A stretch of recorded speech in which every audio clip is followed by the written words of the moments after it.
A comprehensive guide to answer your burning questions about traveling to Japan. So this I'm recording as a live stream. We'll be spending about the next hour talking about Japan, answering your questions, some from the live, some beforehand. I got over 75 questions beforehand, and so I've ranked some of the most popular ones, the ones that were asked over and over again, that I'm going to start with, and then we'll transition to questions from those of you who are watching this live. And if you're watching the archive, we'll toss your questions in there too. So one of the questions that I get over and over again about traveling to Japan, and I got from Eliza. This particular one was, Chris, what is the best time of year to go to Japan?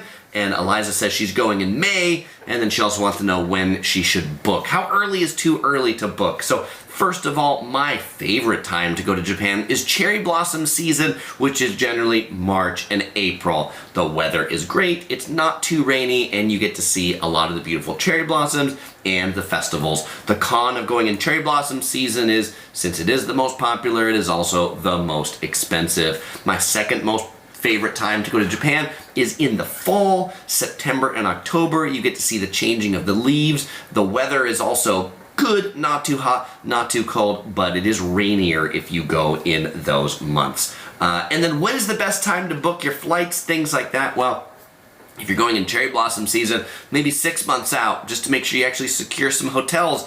The rest of the year, probably 3 months out, is plenty. That's usually the sweet spot for the best prices on hotels and flights. I usually find is about at the 3-month mark.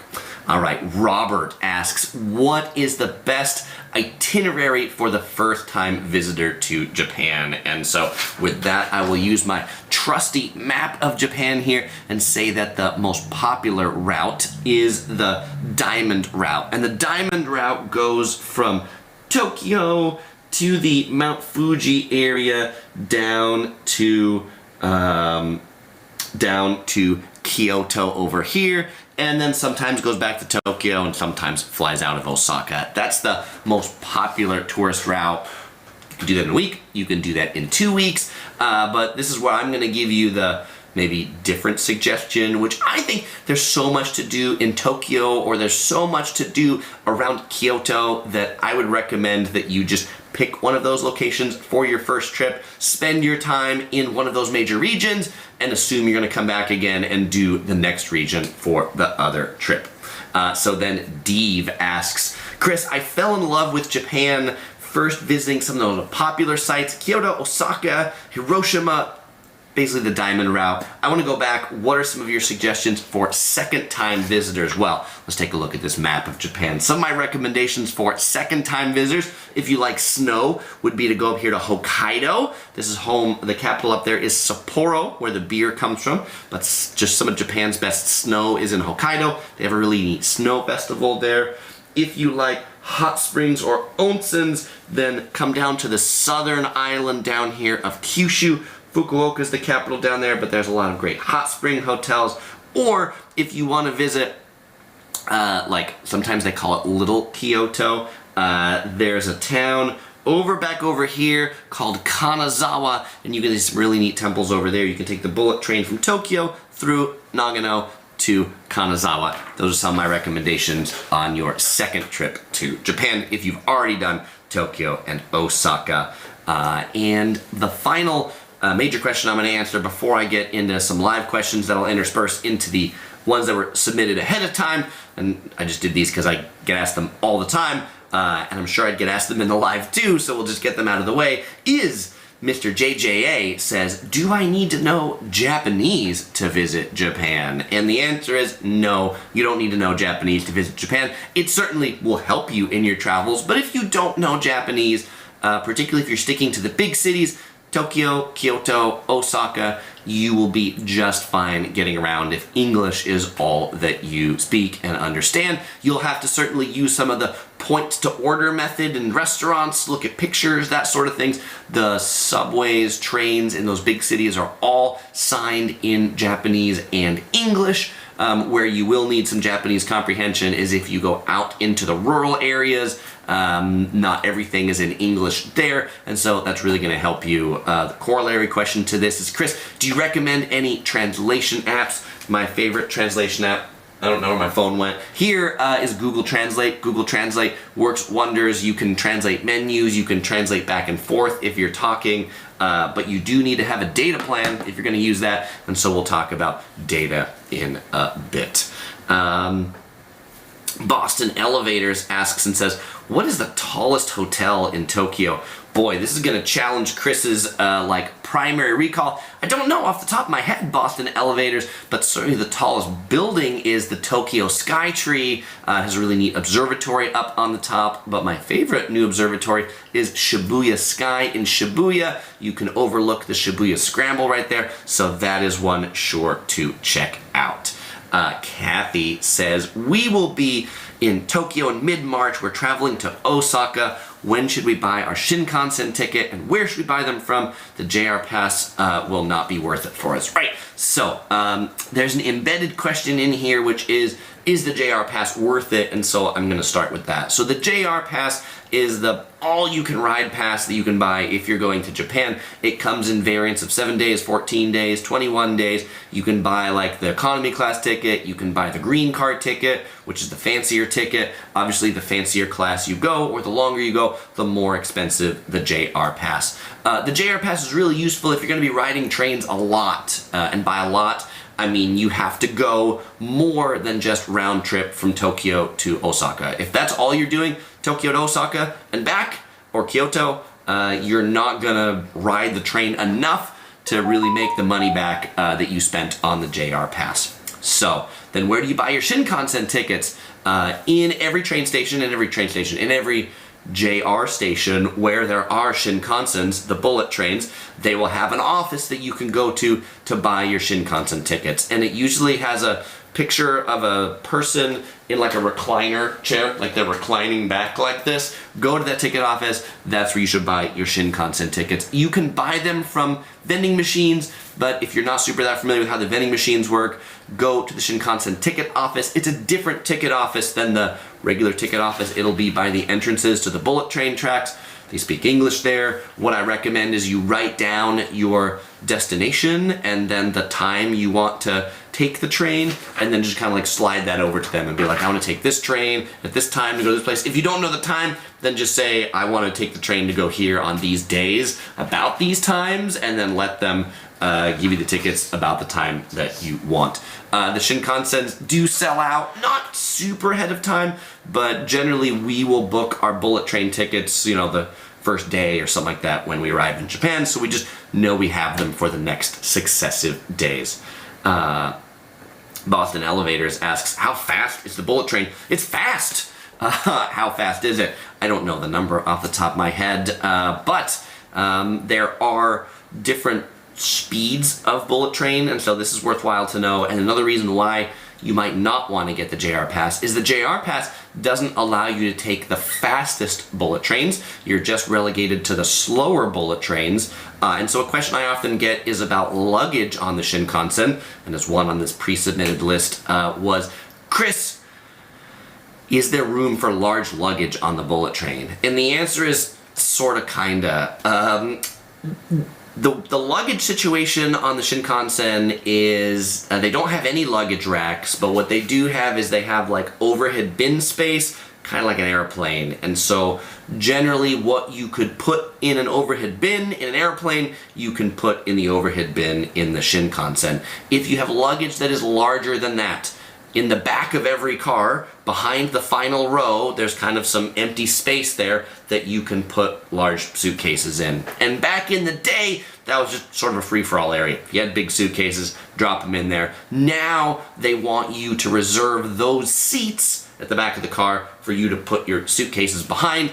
Every car has one row that has room for big suitcases. And so if that is you, when you're booking your Shinkansen tickets, tell them that you need to reserve some space for luggage, which also means that if you have a JR Pass, there's going to be less options for you, more tourists with big luggage on those trains. If you're paying outright for your tickets and taking the fastest trains that don't have anybody with a JR Pass, then you'll have more space to put your luggage because there's less tourists that have big luggage going with them. And Brandon helps me out with the top speed of the Shinkansen is 200 miles per hour or 320 kilometers per hour. Thank you very much for the assist, Brandon.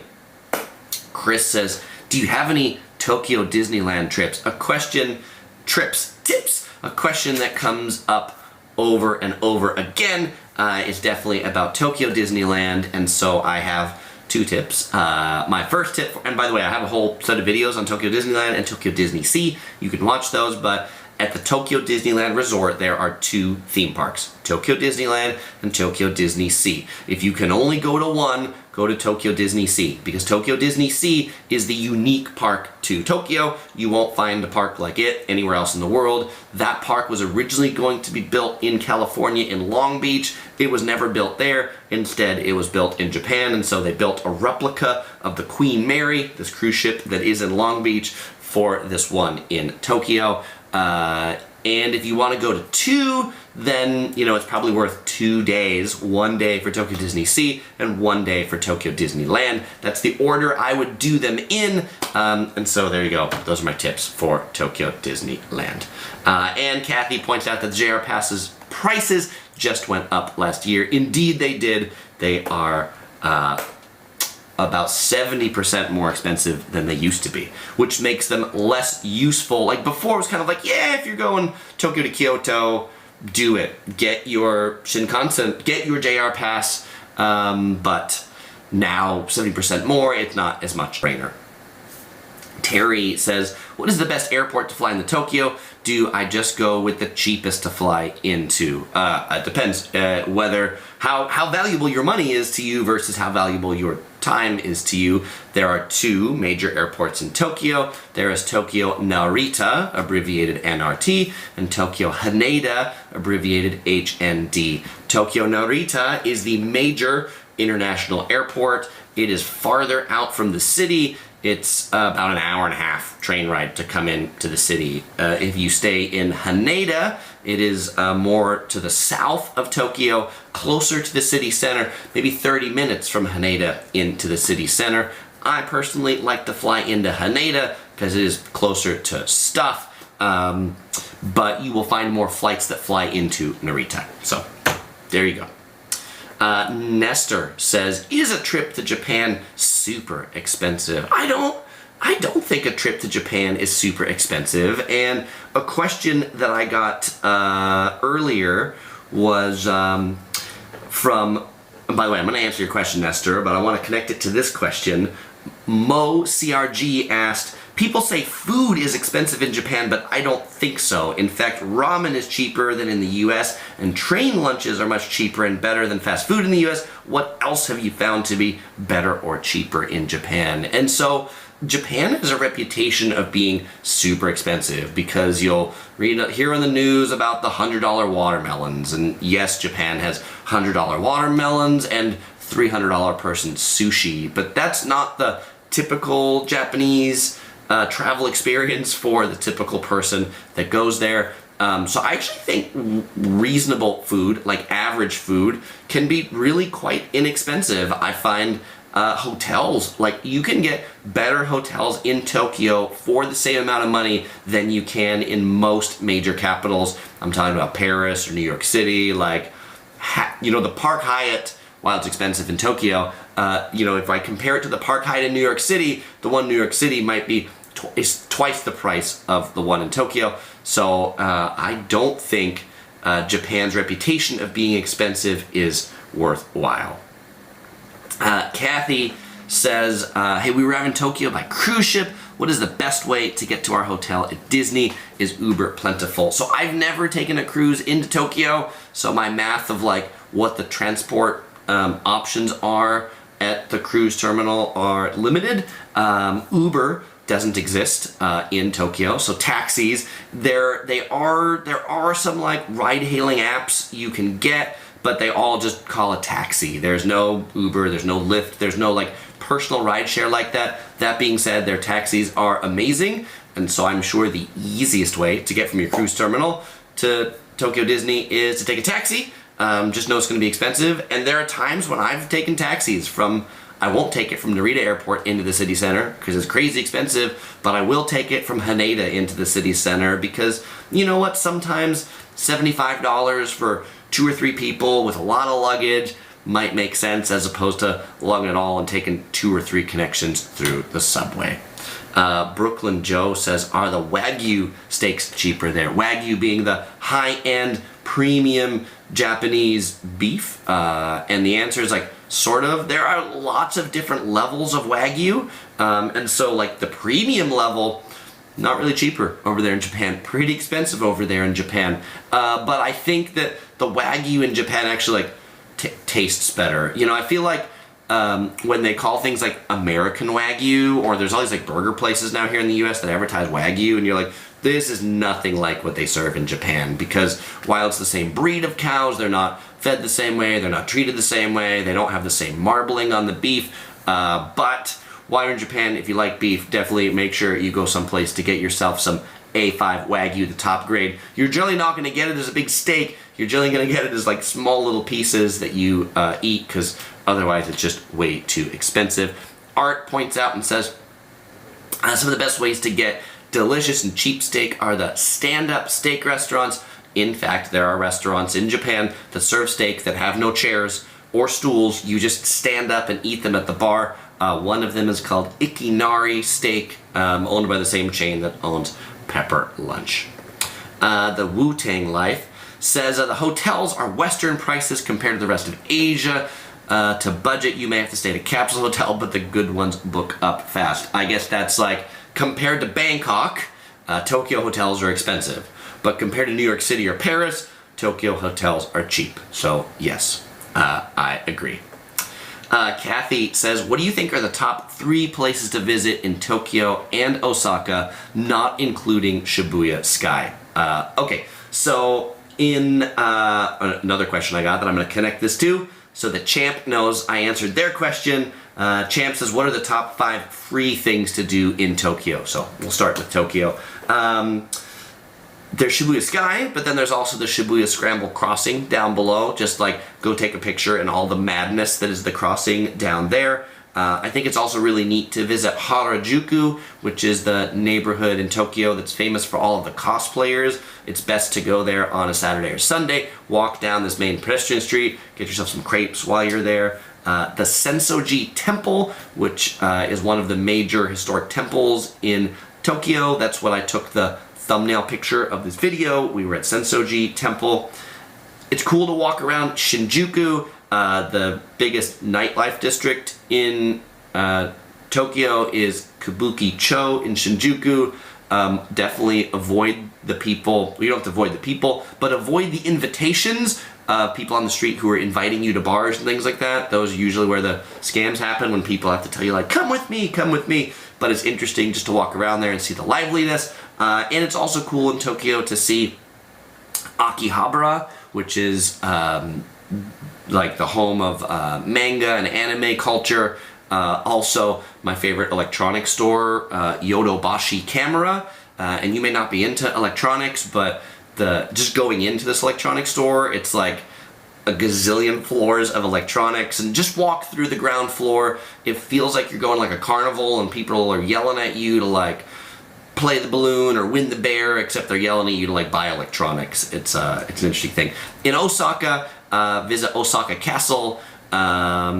There's like a major street through Osaka that has like some canals and things like that. And also in Osaka, make sure to eat the takoyaki. If you don't like takoyaki, then eat the Japanese pancakes while you're there. Those are some of the most famous things in Osaka. Grant says, I sound off mic. Okay, well, let's try this. This might make a sound when I do this, but we'll move the mic down, down, down, down, down, down, down. Oh, mic. All right, we'll put the mic there. Grant, you can tell me, do I sound better now? Okay. Art says, my wife is allergic to season and no problems in Japan. Like she's allergic to like spring or fall, or she's allergic to seasoning. Chris says, how safe is Japan? Japan is super safe, one of the safest places you could visit in the world. So generally safety like is something you don't have to worry about in Japan. The thing you do have to worry about are scams where they try to get you to drink too much or buy overpriced alcohol or things like that. So Kabukicho, Roppongi, some of those nightlife areas are places where there are definitely people that are trying to prey on tourists, but for the most part, not something you have to worry about. Rig Rentals says, is CBD legal in Japan? Generally, things we would consider drugs, hallucinogenics, this and that, are not legal in Japan. Japan is very strict on drugs, even prescription or over-the-counter things. So like Claritin D is like an allergy pill that I take, but it is illegal in Japan. So there we go. Okay. Grant seems to think that my mic is off. Interesting. Huh. Okay, well, we're gonna roll with it, because that is interesting. Why is that?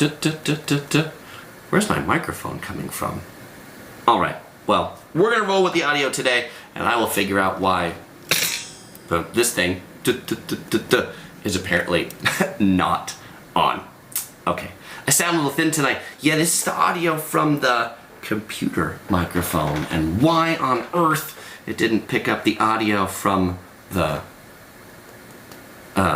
camera. Maybe this needs to be pushed in. No, there we go. How's this? Does this sound better? Does this sound better tonight? Okay, Kathy said, here, tap.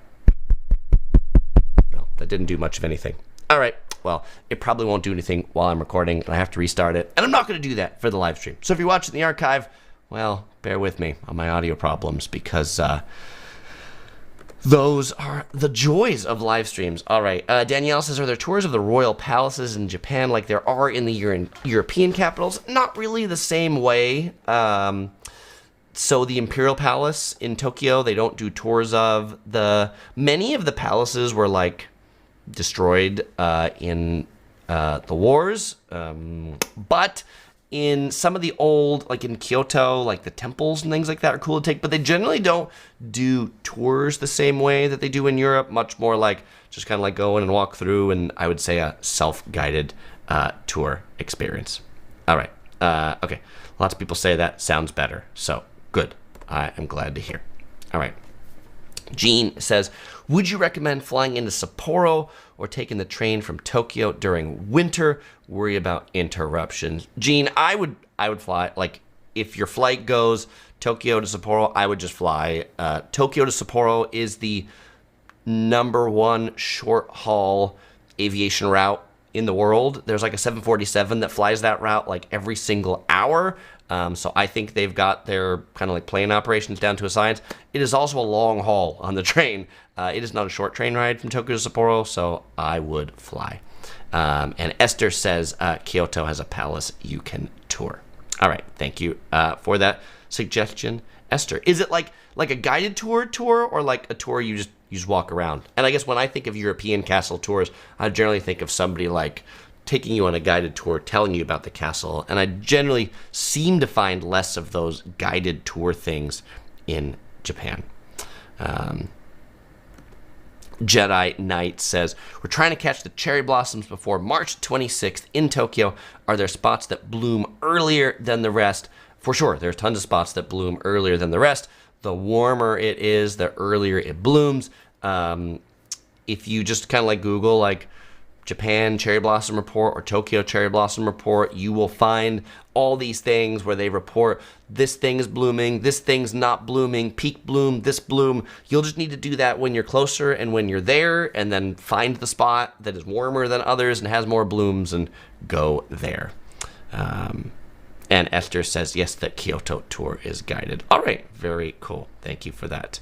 I've never done that tour, or I've been there before they did those guided tours. Right, and so Points Traveler says you can tour the Hiroshima Castle.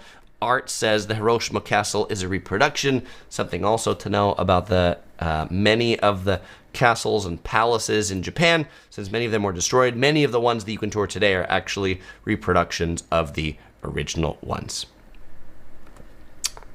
Andy says, are there any cherry blossom events like festivals in Tokyo, Kyoto, and Osaka? Tons. There are tons of them. Too numerous to list in this video. But during cherry blossom season, like every little temple and things like that will have a festival and things like that. So yes, they are plentiful. That being said, the places to see the best cherry blossoms are not in those 3 cities. The place to see the best cherry blossoms are out in the countryside, because cherry blossoms are trees and cities don't have a ton of trees. And the trees that they do, they're just so overrun with people. Like in the Imperial Palace, they have some pretty neat cherry blossoms, and sometimes they'll let people come through and see them, and you'll be there with like a million of your closest friends to see those cherry blossoms. Kathy says, will I need much currency? I'm not sure how much to bring, or will our credit card be enough? So there's always a question, and it was one of the ones asked earlier too. So let me find the earlier question. So Jay asked, what's your experience buying yen at a lower cost while still in the United States? I'm going in March, but wanting to make sure I get the weaker yen price, so I'm debating purchasing it early. Another question of where do I get money from? Should you get it in your home country? And there was a question where I should talk about the new money bill. So Japan is definitely a cash-based society. More and more transactions are becoming digital, but you will want money. I personally generally don't change money before I leave. I generally use the ATMs when I'm in Japan. The ATMs at 7-Eleven will accept nearly all international ATM cards. So if you're looking for a place to get money out, the ATM at 7-Eleven, and just take it as you go. I mean, I will start with maybe 40 or 50,000 yen, and I'll go from there. If I need more, I'll use more. But a lot of the smaller restaurants or smaller shops or things like that will just take cash. The vending machines for the train stations to buy train tickets will only take cash. They won't take your credit cards. They won't take your Apple Pay. You will absolutely need hard currency when you go to Japan. And then the question of the new money bill. They're introducing new currency in Japan, new bills with new designs. I've had this question a lot, and I don't know why. People ask, Chris, will my old money still be good? Like, if I already have money and they introduce the new money, will the new money still be good? And I don't know of a country that's made the old money bad when the new money comes out, so don't worry about it. There's just going to be new money, there's going to be old money, but it's all still good money. Okay. Art seems to think credit card is all you need, but Art, I respectfully disagree. Art's advice, though, is to buy a Passmo card at the airport, used to top up. Otherwise, you'll be forever buying paper tickets for every single Tokyo subway journey. Passmo, Suica, any of the IC type cards. I would agree. And so kind of like a neat tip on that is when you load up your IC card, you can use it for purchases at vending machines. You can use it for purchases at 7-Eleven. Not everywhere, but a lot of places, in addition to like a credit card reader, will also have a Suica or Passmo thing. And I think another reason why it's nice to have money around, there are so many vending machines around Japan, and not all of them have Suica readers. And if you just want to drink on the side of the street, really useful to have your little card with you. I'm thirsty. What am I drinking today? Well, it's a Japanese live stream, so I'm drinking a Japanese tea. Ito-en, unsweetened green tea right here. A drink that I drink often. Where does this come from? It's funny. This is actually a product of Taiwan. I picked these up in bulk at Costco. Costco actually sells these in like 12 packs. This is one of my favorite iced tea beverages. I would say in a given week I might have 2 or 3 of these. Not sponsored by Ito-en, but it could be. And Kathy says, thank you so much for the live stream today. These questions are helpful. My pleasure, Kath. My pleasure, Kathy. Jedi Knight says, I heard that the Suica card is no longer being sold in Narita, but found the Passmo passport is still a reason. Is there a reason why the Passmo version is less popular? No, so let me just say a moment about the IC cards in Japan. They are generally all compatible with each other. Suica was sold by JR. Passmo was the one that was sold by like Tokyo Metro. So if you were like a private train company, you couldn't sell Suica, but you could sell Passmo. They're like the same thing, just different brands of things. And then IC cards from different regions, like the Kansai region, will work in Tokyo. So there's not really one that's better than the other. Some have different designs, things like that. And yes, there's been a whole bunch of like, oh my gosh, we can't buy Suica cards because you can't get the chips anymore. Just buy one that's good on one train line and it works for pretty much all of them. Terry says, do you have any tips for a solo traveler in Japan? I don't know that I have any solo travel tips beyond my like general solo travel tips. I mean, I think that like Chris, what are those? I have an inordinate amount of how to travel solo videos, but I actually think like some pro tips being a solo traveler is there's a lot of like Japan caters a lot to individual people. It's a very individualized society. And so if you're by yourself, there's a lot of like, you go to McDonald's and you'll find tables for one. You know, you go to a ramen shop and you'll find stools for one. So I guess my tip is like, don't be afraid to like eat out and go to restaurants. It's not like some people call it weird if you're by yourself eating in a restaurant. Pretty typical in Japan to be by yourself. Points Traveler suggests that you can put the Suica card on your iPhone under your Apple Wallet. You can top it off on your phone without having to carry the physical card. That's an excellent tip, Points Traveler. Me, I guess I'm the one. Old school. I still like the card. The reason why I like the card is I don't have to take out my phone. I like the card. I like cards. Less work with my phone. Less batteries on my phone. But that is one way to consolidate your cards if you're one who doesn't like a thick wallet. Art says the pocket Wi-Fi is really expensive in Japan. All right, let's talk about pocket Wi-Fi and let's talk about SIM cards because this is a question I get a lot. And so people ask me and say, hey, Chris, to some of the advanced questions. Hey, Chris, to stay connected in Japan, should I get a SIM card for my cell phone, the card you stick in, or should I get a pocket Wi-Fi? So what's a pocket Wi-Fi? A pocket Wi-Fi is a I'm trying to find something for like size perspective. Might be something a little bigger than this. This is a hard drive. This isn't a pocket Wi-Fi, but a little bigger than something like this. That is actually a cell phone wireless Wi-Fi access point. So it has its own SIM card in it, and it'll connect to the cell phone network. And then it's a wireless access point that you can connect your phone or multiple devices to, or multiple people's devices to.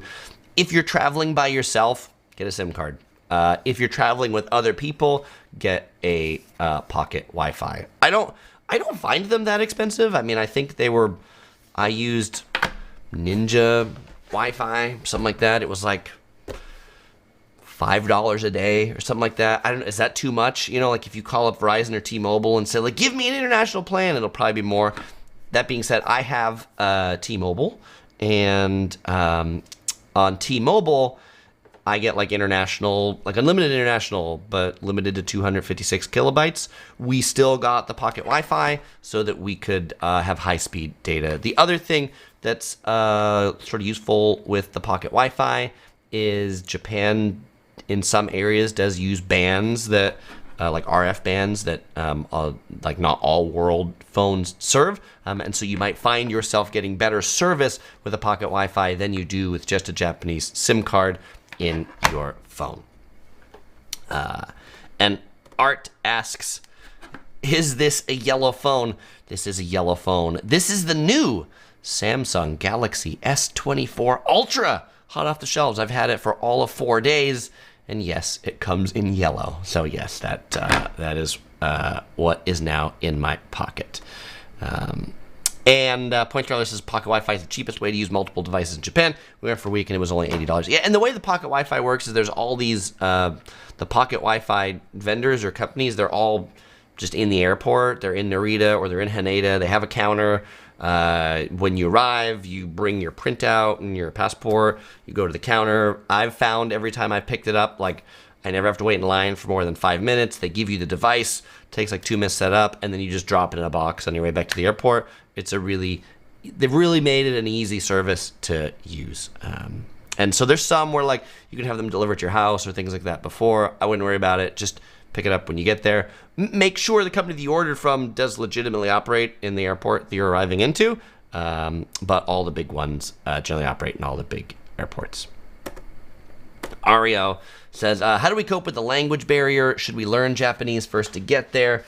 To get rid of it, the best way, learning to communicate with the locals. And I think, Ario, that like the most important thing to know about the language barrier in Japan is that like young Japanese today have all been taught English in school. They all generally understand English, but they generally never practice it. And so if they try to speak, they're often like very shy or don't have the words. And I've found the Japanese as a culture to be like the most going out of their way to actually try and have communication with you, even if they don't understand. So if that means you have to use Google Translate, or if that means you have to write things down, or they need to find the person who speaks English, like they generally will.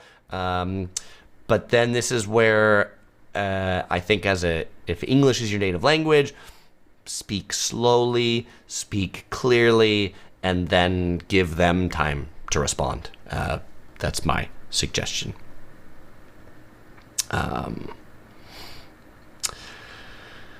right, let's go to a few of the other questions that were sent in beforehand. So there were a few questions that were sent in beforehand about getting to Japan. So Art asked, how does the cost of international flights to Japan compare pre- and post-pandemic?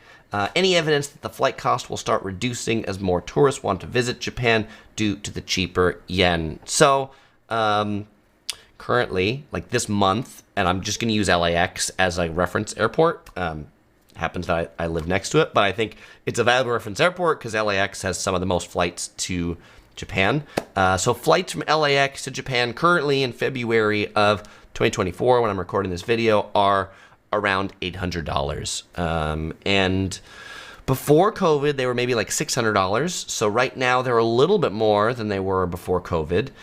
If you're going to go in March or April, so 2 months from now, then the round trip tickets out of LAX are running about $1,200 to $1,400, which it's high season. That's a lot of people want to go. But if you're booking tickets in October or November, you will find them down to $600 again. So I actually think there's not just evidence that they're going to start reducing costs, but literally the flights are back to normal prices for the low season times. Alex asked me what airlines I recommend, and Alex says they were considering flying Delta into Haneda. There's the standard Delta, American, United that fly a lot of Japan routes. I think they're all different and equivalent in different ways. I tend to fly United just because I have a lot of status on United. You can take the big Japanese carriers, which would be Japan Airlines, JAL, or ANA. I find them both to be pretty similar.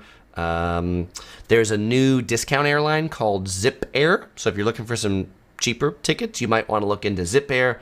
And then finally, something a lot of people don't think about, but Singapore Airlines also offers routes that connect through Tokyo and then onward to Singapore, but you don't have to take the onward to Singapore connection. You can fly Singapore Airlines from many places into Tokyo. And so if you said, Chris, what's your favorite airline amongst all of those? If the price was all similar, I would take Singapore Airlines as compared to the rest. And Ario says, English is not their native language. I'm an English learner. My native language is Indonesian. My next question is, how do Japanese people learn English?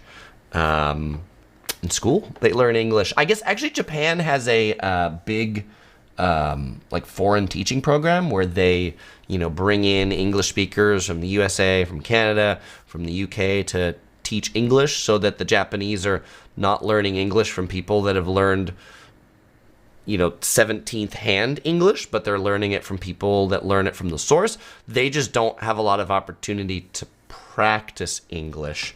And so Ario Bay, to me, your English is pretty good with what you type in here, so I think you should have no problem getting around. Art says, anime is weird, yeah? Which anime is the Japanese animation. And look, there's definitely some weird Japanese anime. I like to consider it maybe creative rather than I would weird. All right. Points Traveler asked earlier if I think Japan's share of natural and airline disasters in January will impact its tourism in 2024. And yes, there were some plane incidents recently. I think Japan still has a safe reputation, so I don't think that's going to turn people off from flying to Japan. I also think Japan has always had natural disasters. And yes, when Japan had Fukushima, the nuclear disaster, that definitely turned people off from going there for a while, but people are back again. So I think Japan is going to be one of those places that people always want to go to, despite what goes off in the world. Riggy fan wants to see my silver play button. Okay, Riggy fan, and it's not really a question about Japan, but this is my silver. I'm trying to make it so the light doesn't reflect on it. This is my silver play button. Present DL Productions surpassing 100,000 subscribers. What's it look like on the back? It's got a bit of bunny hair on the back because MacGyver hangs out in this same studio space. Okay. So K-Fed fan ahead of time said, is it okay to spend just one night in a ryokan and more nights in Western chain hotels, Marriott, and Hyatt? So I'm going to answer a few hotel questions here. Art says, ryokans are relatively expensive. Are they worth it? Is there a cheaper alternative that is still a good culture experience? And then Art also asks, why don't Japanese hotels do room service? So, to start, ryokan is the Japanese word for like a traditional Japanese inn or a traditional Japanese style hotel. So what is it like if you're going to stay at a ryokan? I got a whole bunch of videos about staying in traditional Japanese style inns, but if you stay in the most Japanese style ones, then in your room you won't have like carpet. You'll have tatami mats, which are these mats that are made of straw. You won't have a raised up mattress for your bed. Instead, you'll have futons that are laid out. You won't have any big tables or sofas that you'll sit on. You'll have low tables that you sit on the floor on these tatami mats to use. In traditional ryokans, you'll also generally won't have a big bathtub in your room. Not to say you won't have a small shower or bathtub, but generally the bathing experience is in a shared bath, separate for men's, separate for women's. Some of the best traditional Japanese inns, the shared baths are fed with hot spring water. In the best ones, those, in addition to being inside, are also outside. I think if you want to really have the best Japanese cultural experience when you go to Japan, you should definitely stay in a ryokan, traditional Japanese style inn. But if you're like, I don't know if I'm going to like it, there's nothing wrong with staying in some of the more Western chains, Marriott, Hyatt, because there's some stuff you're going to be comfortable with if you stay at those places. Now, I'll tell you at least, well, two things about staying at the big, like, American chains is you're going to be paying more than generally it's worth. What do I mean by that? Well, if you, like, compare a Marriott in Tokyo to a Japanese brand, the Japanese hotel will probably be half the price and twice as good as the Marriott. And the Marriott, just because they know they've got this like name brand presence, they can charge more and deliver less. I love Marriott. I'm not picking on Marriott. I stay in Marriott. I stay in Hyatt's. But just know you will be paying a premium price for that name and that comfort of this thing that you know, and a comfort of like everybody on staff speaking English. But maybe that's a valuable thing to have. On our last trip to Japan, we flew into Haneda, we went down south, we stayed in Atami, we stayed in a Japanese hotel, like a ryokan, except it was like for kids. It was by Hoshino Resorts. We stayed in another hotel in Ito by Hoshino Resorts, a couple nights in each of those hotels, and then we went to the Mount Fuji area and we stayed in a Marriott. And you know what? There was some certain value to like, we check into the Marriott and everybody speaks English and everything's in English, and the breakfast buffet is a Western breakfast buffet. Like, there's comfort in that. And then we went to Tokyo and we stayed at the Hyatt Centric in Ginza because we had Hyatt points. The cash rate was exorbitant, but if you've got points, great places to stay at those things. If you're, and same for the Marriott and Mount Fuji area. If we're paying cash prices, though, in Tokyo, then we'll stay in some of the other chains. Like, one of my favorite hotels in Tokyo is in Shinjuku. It's the Hotel Century Southern Tower, right next to the Southern Terrace exit of Shinjuku Station. So if you're looking up a place to stay and you're like, Chris, where do you like to stay in Tokyo? Hotel Century Southern Tower.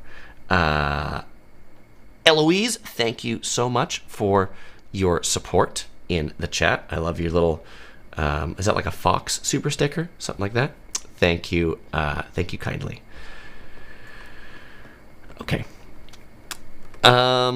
Amy asked if I used the shuttle at the Marriott Mount Fuji. We had a car, so we drove around, so we didn't use the shuttle at the Marriott in Mount Fuji. Riggy says, when did I get the subscribe pillow? I got the subscribe pillow at VidCon. VidCon is like an annual YouTube conference held in Anaheim every year, so that's where the subscribe pillow comes from. Points Traveler says, Chris, you have the audio tour guide in Vegas. Any plans to do one for Japan? Yeah, you know, there's the challenge. Like, it'd be neat to do one for Japan. The challenge of doing one for Japan is that, like, when I do these audio tour guides, I've done one for Vegas, for Modesto, for Yolo County, a couple for Modesto.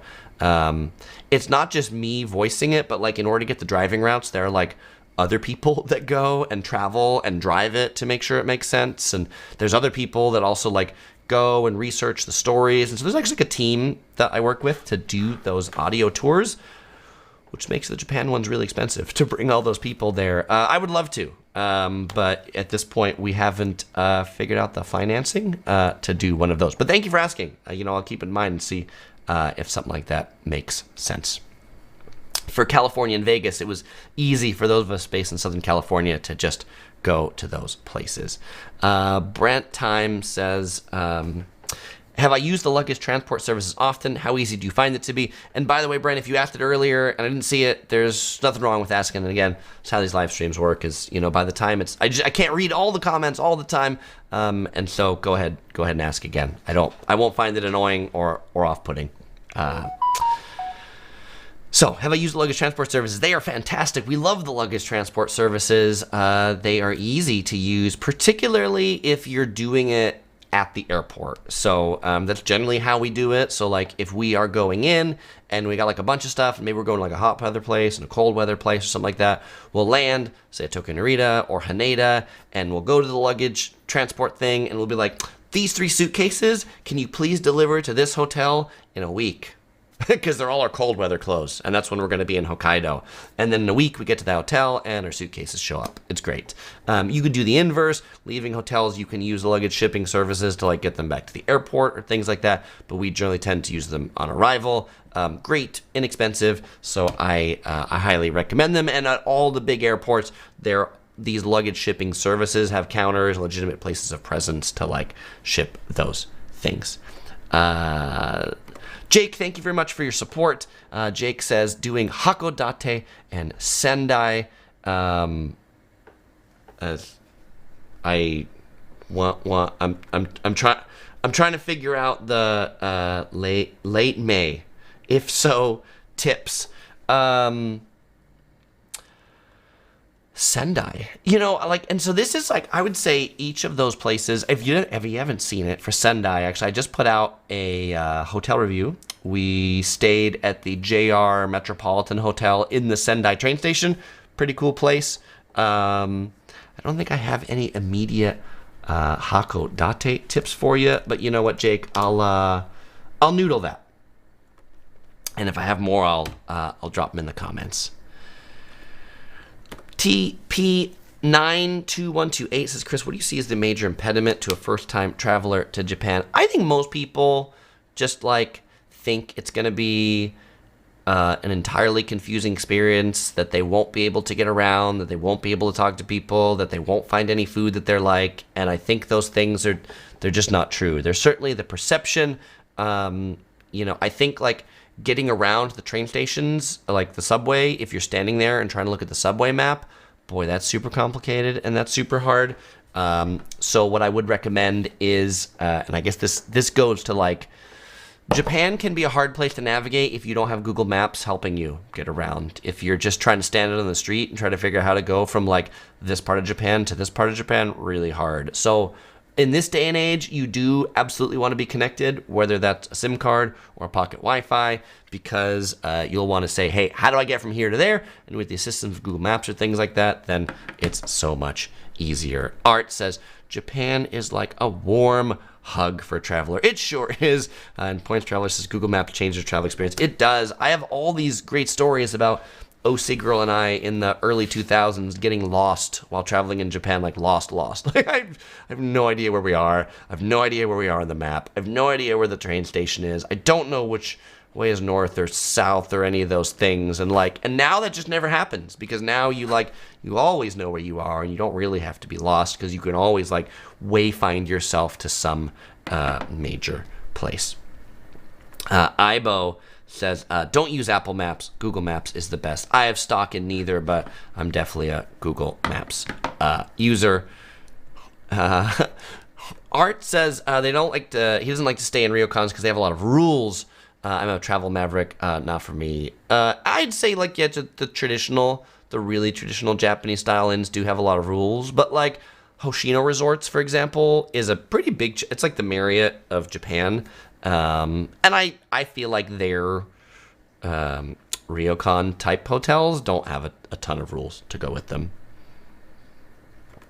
Art says, spend 10 nights in Tokyo with 2 young kids. Big mistake. All right. So I did have a question about kiddie travel in Japan. Chris, how easy is it to get around with kids? And have I ever taken a stroller on the public transit in Tokyo? And so to answer the latter, no, I have not taken a stroller on public transit in Tokyo. Yes, we have traveled with our daughter in Tokyo when she was 3. We did not take the stroller with us to Tokyo. When we did, we left it in the car. Yes, we stayed at a hotel. That was part of the reason why we stayed at the Hyatt Centric, because we could park a car. Parking at Japanese hotels is much cheaper than you'd expect. So if you're staying in New York City and you're parking at the Park Hyatt in New York City, you're probably going to be paying $100 a night to park your car. But if you're staying in Tokyo at a hotel that provides parking for hotel guests, $15 a night to park your car, pretty good deal. At the Hyatt Centric in Ginza, they do park in one of those carousel things where you drive your car in and the car goes up in this Ferris wheel kind of thing, and never to be seen from again. But we left the stroller in there because it's so hard to navigate strollers on the public transit in Tokyo between escalators and staircases, and it's not worthwhile to do it. So our daughter either walked or hopped around on my back. A friend of ours, when he took his kids 2 and 3 to Tokyo, they wore the baby backpacks, you've seen me talk about the Osprey Poco Plus. Actually, it's from him, Jack, that we learned about that thing in general. We were actually hey, we're going to Japan. How did you take your kids there? What'd you do with strollers? And he's we put them in baby backpacks and took them around because that was so much better than doing strollers. So, people say Chris, is Japan kids friendly? Actually, I think the rural, the countryside out of the big cities, super kids friendly. Everywhere we went, they had kids menus and toys for our daughter to play with, and play areas for kids in the restaurant, super kids friendly.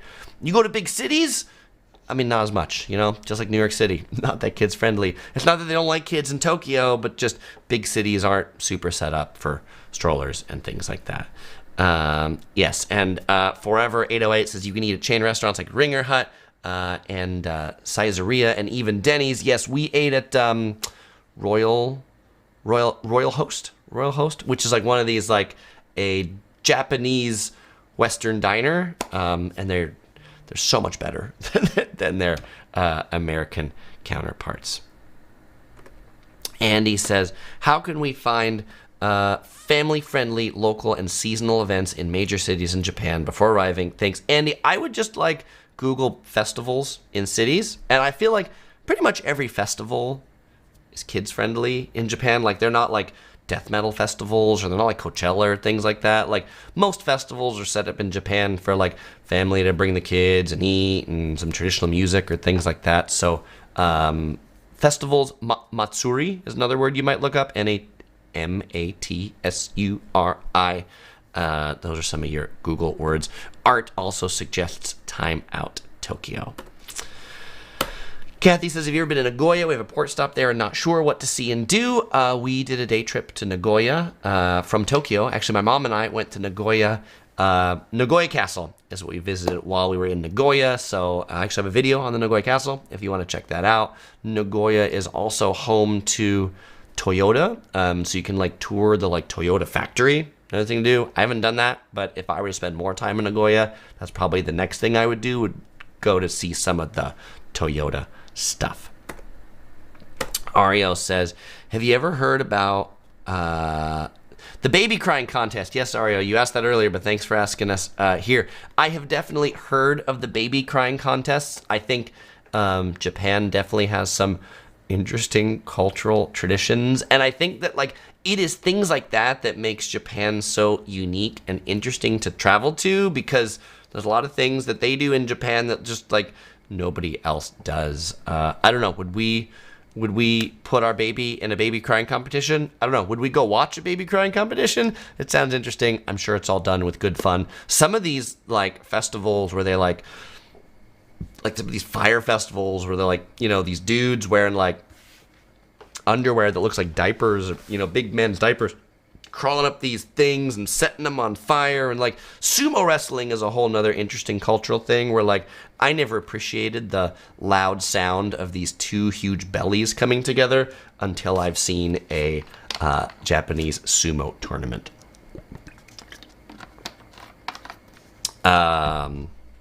Point Traveler says, would you be excited to meet Chris from abroad in Japan, Mr. Affable himself? Absolutely. I love Chris Broad's videos. I watch them quite often. Probably Chris and Paolo from Tokyo are probably the two biggest like Japan YouTubers that I tend to watch. It would totally be fun touring around with Mr. Broad for a day. Zachary says, are you safe from the rain and flooding in California? Kind of. I mean, we're safe, but when there's a lot of rain, water does come down, and we've had like 3 days of nonstop rain. But you know, I mean, big puddles and things like that. So nothing that's not going to dry out. Okay. Let's go ahead and do the giveaway now. Yes, it's the time you've been waiting for. It's time for the giveaway. All right, fellow explorers, in every one of my live streams, I always give out a Yellow Productions crew shirt to those that are watching it live if they can answer one of my questions correctly. My question today, and if you answer this correctly, I will ship you a Yellow Productions crew shirt anywhere in the world. My question to you is, what is my favorite hotel in Tokyo? If you can answer that question correctly, you'll get the shirt. If you didn't get to win one and you want to buy one, you can do so at the Yellow Productions shop. You will find the link to that right there and also in the description. And if you wonder, Chris, when is the next live stream? It'll probably be next week sometime. But you can sign up here to my email list, and I'll email you as soon as I know what the topic is and when it is going to be. And now we have a winner chicken dinner. Congratulations to Lisa Lee, or Lai. Lisa, you are the first one to say Hotel Century Southern Tower. Indeed, that is my favorite hotel in Tokyo. You want to see why? There's a video review on it. You can check that out later. But Lisa, send me an email. You'll find my email in the description, chris@yellow-productions.com. Let me know your address and your size, and I'll get that shirt headed right out to you. Well, fellow explorers, it is always a pleasure hanging out with y'all on these live streams. Thanks for joining today. Thanks also to let me know if my microphone wasn't working, so I'm glad the audio quality improved for the second half. Hope I'll keep that connected in for next week. And as usual, I won't say goodbye because I'll see you all in the next video.